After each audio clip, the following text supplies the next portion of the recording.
Hello everyone, नमस्ते। मैं हूँ Shivani. Welcome to the channel. Hope you all are doing great. मैं भी एकदम बढ़िया हूँ। तो आज मैं डिस्कस करने वाली हूँ डीएलएड एंट्रेंस टेस्ट, जो कि हमारी जूनियर्स के लिए हुआ था। 8 जून को 2024 में ये पेपर हुआ था। तो सबसे पहले मैं डिस्कस करने वाली हूँ हिंदी का पोर्शन।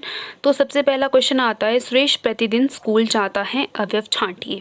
तो मैं बता दूँ, इसमें आपको 4 ऑप्शन दिए जाते हैं। इसी तरह से आपको भी पेपर आएगा अभी 2025 में। तो इसमें है सबसे पहला स्कूल, बी है सुरेश, सी है प्रतिदिन और डी है जाना। तो आपको मार्क से तो लग रहा है कि प्रतिदिन इसका आंसर है। तो जी हाँ, इसका आंसर प्रतिदिन ही है।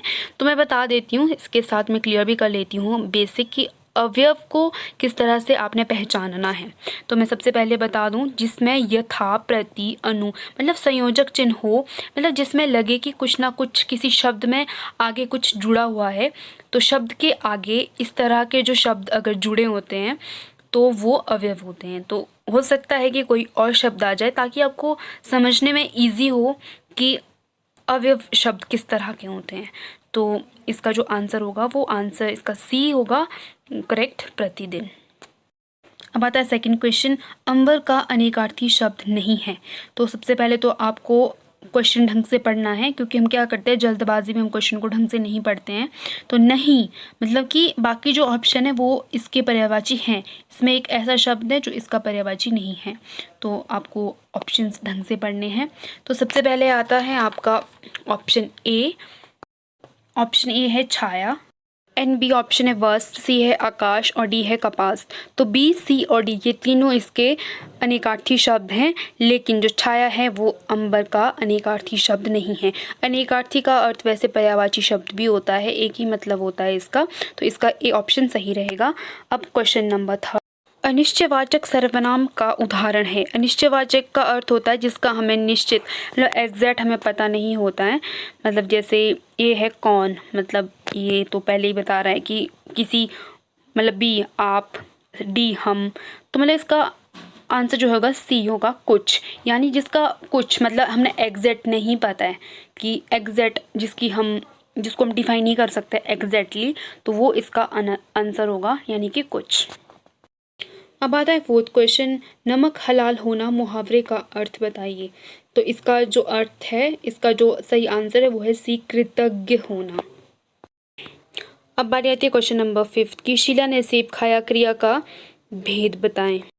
तो इसमें जो आंसर होगा वो सकर्मक क्रिया होगी, क्योंकि देखो सकर्मक क्रिया होती है जिसमें क्रिया के प्रयोग में कर्म की आवश्यकता रही है। अब शीला सेब खा रही है, तो कर्म जो है वो शीला के द्वारा हो रहा है कि वो सेब खा रही है। तो इसमें ना तो प्रेरणार्थक क्रिया है ना तो अकर्मक क्रिया है, उपरोक्त सभी तो हो ही नहीं सकता। तो इसमें सकर्मक क्रिया आएगी, ये आपका एग्जैक्ट आंसर होगा।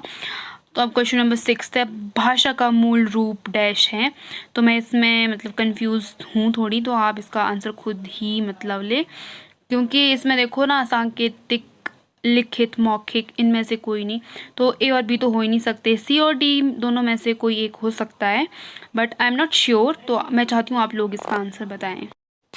अब आता है 7th क्वेश्चन, ऊष्म व्यंजन का उदाहरण है। तो इसमें 4 ऑप्शन दिए गए हैं, यह, ह, य और झ। और जितनी भी वर्णमाला है उसमें ऊष्म जो शब्द होते हैं वो 4 होते हैं। जिसको उच्चारण करते इसमें ऊष्मा आती है मुंह पे, मतलब थोड़ी सी गर्म गर्म सी सांस आती है। सौ, शौ, पिट कचा, शौ और ह, ये चारों जो शब्द होते हैं ये ऊष्म व्यंजन के उदाहरण होते हैं। लेकिन इसमें जो इन 4 ऑप्शन में ह इसका सही उत्तर होगा। ऊष्म व्यंजन इसमें केवल ह है।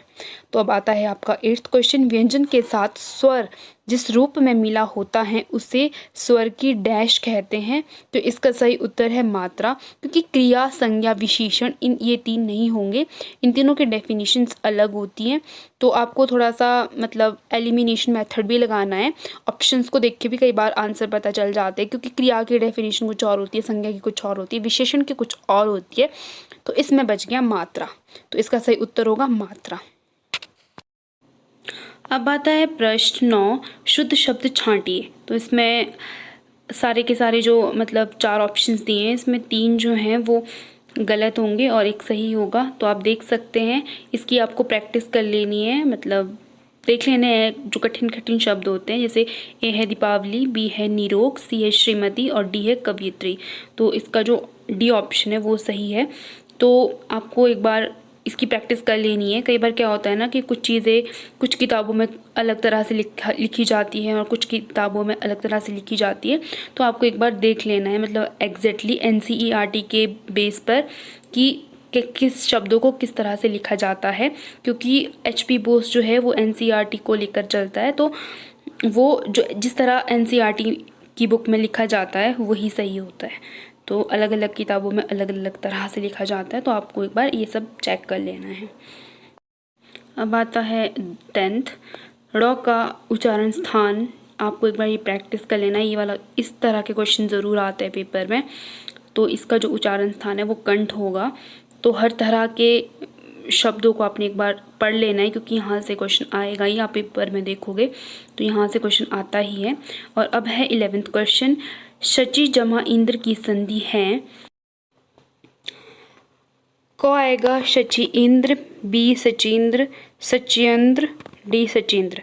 तो आपको देख लेना है एक बार कि जब बड़ी ई और बड़ी ई मिलती है तो बड़ी ई ही आएगी, तो छोटी ई नहीं आएगी चौ में।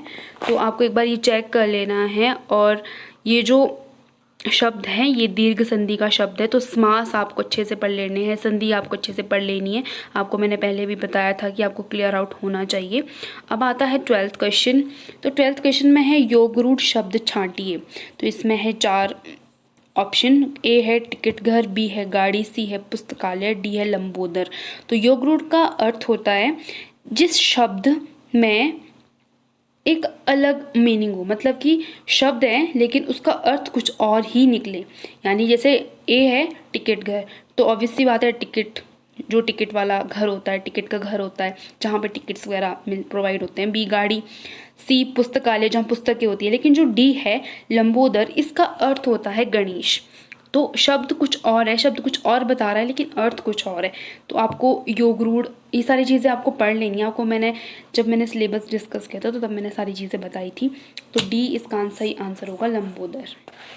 अब आता है क्वेश्चन नंबर 13, जंगल का पर्यायवाची नहीं है। तो क्वेश्चन को एक बार ध्यान से पढ़ लीजिए कि नहीं मतलब कि बाकी जो 3 ऑप्शन है वो इस जंगल की पर्यायवाची है, लेकिन जो एक ऑप्शन है वो पर्यायवाची नहीं है। तो सबसे पहले तो आता है अरण्य कानन, और सी आता है वामा, डी आता है विपिन। तो मैं आपको बता दूं ए, बी और डी, अरण्य कानन और विपिन, ये तीनों के तीनों जंगल के पर्यायवाची है। लेकिन सी वामा, वामा का अर्थ होता है नारी या स्त्री, तो ये जंगल का पर्यायवाची नहीं है। तो इसका करेक्ट आंसर होगा सी यानी वामा। अब आता है क्वेश्चन नंबर 14, मतैक का संधि विच्छेद। तो संधि विच्छेद की आपने 2 क्वेश्चन यहाँ पर देख लिए। संधि विच्छेद इंपॉर्टेंट है, यहाँ से 2 से 3 क्वेश्चन आते ही हैं। तो इसका जो राइट आंसर होगा वो सी होगा, मत जमा ऐक्य, तो मतैक बनेगा। तो आपको संधि विच्छेद एक बार क्लियर आउट कर लेने हैं। इसका पूरा बेसिक आपको आना चाहिए, क्योंकि यहाँ से कोई भी क्वेश्चन उठकर आ सकता है। और जो ये मतैक शब्द है ये वृद्धि संधि का शब्द है। तो संधि के प्रकार सारा कुछ आपको क्लियर आउट होना चाहिए, पूरा का पूरा बेसिक, ताकि आप कंफ्यूज ना हो और सारे के सारे क्वेश्चंस को आप सॉल्व कर सकें। अब आता है 15वां प्रश्न, संस्कृत के ऐसे शब्द जो कुछ रूप परिवर्तन के साथ हिंदी में प्रचलित होते हैं उन्हें कहते हैं। ऑब्वियसली बात है तद्भव शब्द इन्हें कहते हैं। मैंने आपको बताया था तत्सम, तद्भव, देशज, विदेशज। आपको क्लियर करना है क्या होते हैं, आप खुद ये करोगे क्लियर, क्योंकि जब मैंने सिलेबस डिस्कस किया था तो मैंने आपको सारी चीज़ें बताई थी और यही क्वेश्चंस में आया, क्योंकि मैंने सारे क्वेश्चन पेपर एनालाइज करके ही सिलेबस बनाया था। तो बनाया था इन द सेंस कि वही सिलेबस आता है, हमें भी वही आया था 2023 में, 24 में भी वही आया था। और उससे पहले अगर मैं करूँ बात 21, 22, 23 पहले की, जब भी JBT एंट्रेंस हुए हैं, बस थोड़ा सा लेवल बढ़ जाता है, क्वेश्चन को उल्टा पुल्टा करके पूछ लिया जाता है, बाकी सिलेबस वही रहता है। तो आपको ये क्लियर आउट कर लेना है, ठीक है। 16th है शस्त्र का उदाहरण है। तो शस्त्र का उदाहरण आपको अच्छे से देखना है। पहले प्रश्न क्या पूछा गया है, वाण, तलवार, गोली, बम। तो शस्त्र, तो शब्द से ही पता चल रहा है कि शस्त्र, अस्त्र, शस्त्र, मतलब ये शब्द जो है पुराने समय में यूज होते थे। तो ऑब्वियसली बात है कि तलवार, क्योंकि तेज धार वाली तलवार होती है अपने पास। शस्त्र मतलब कि आपको यहाँ इन शब्दों से पता होना चाहिए क्योंकि गोली भी हो नहीं सकती, बम भी फूटता है, बाण भी नहीं हो सकता, तो अपने हाथ में तलवार ही होती है। तो इसका सही उत्तर यही होगा। अब आता है 17th, भरपेट में समास है। और समास आपको पढ़ने यहाँ से भी क्वेश्चन आता ही है। अगर आप हिंदी का सिलेबस देख रहे हो जो भी मैंने शेयर किया था, तो यही क्वेश्चंस, यही मैंने सिलेबस बताया था आपको और यही क्वेश्चंस यहाँ आए हैं लास्ट ईयर की अगर मैं बात करूँ तो इसका सही आंसर होगा सी, अव्ययीभाव समास। नाउ 18th क्वेश्चन, व्यक्तिवाचक संज्ञा का उदाहरण है।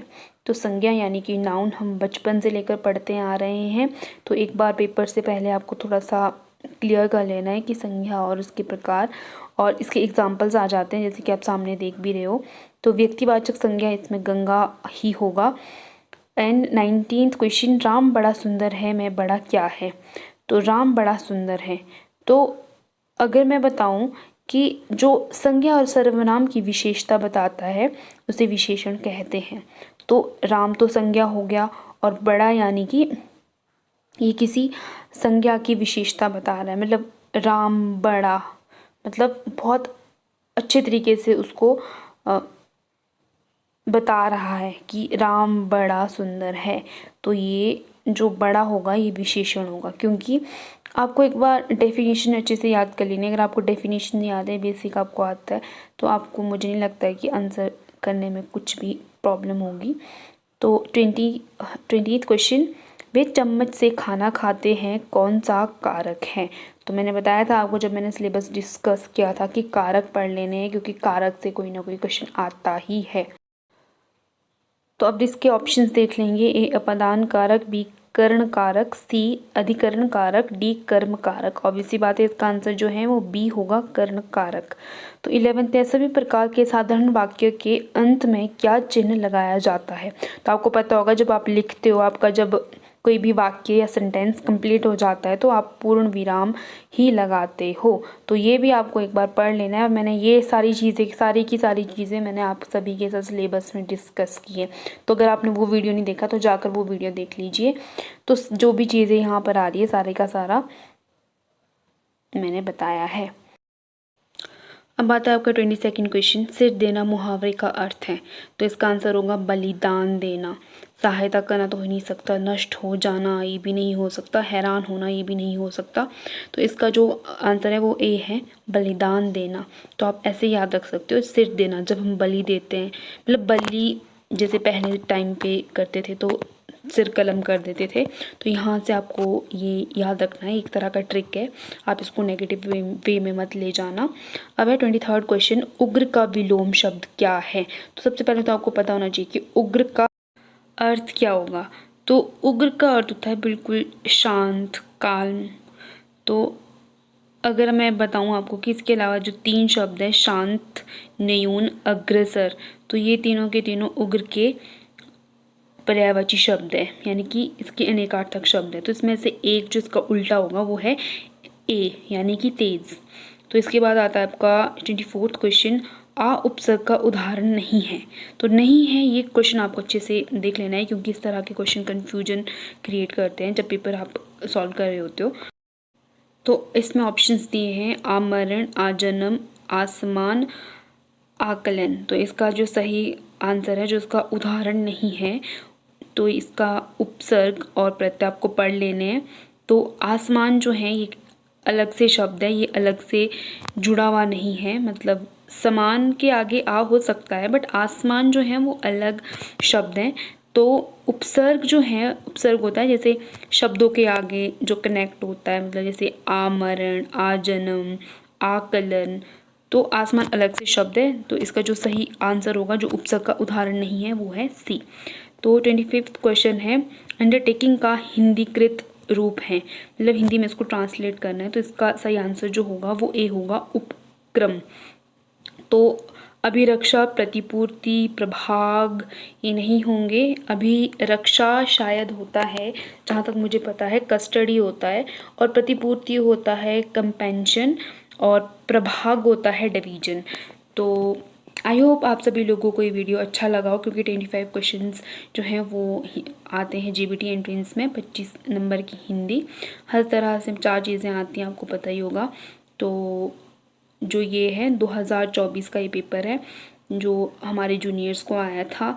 आई होप आप सभी लोगों को ये वीडियो अच्छा लगा हो, हेल्पफुल लगा हो। अगर अच्छा लगा हो लाइक शेयर कमेंट ज़रूर करना और मेरे चैनल को सब्सक्राइब करना, क्योंकि इसके बाद मैं सारे के सारे क्वेश्चन पेपर आप सभी के साथ सॉल्व करूँगी। Thank you.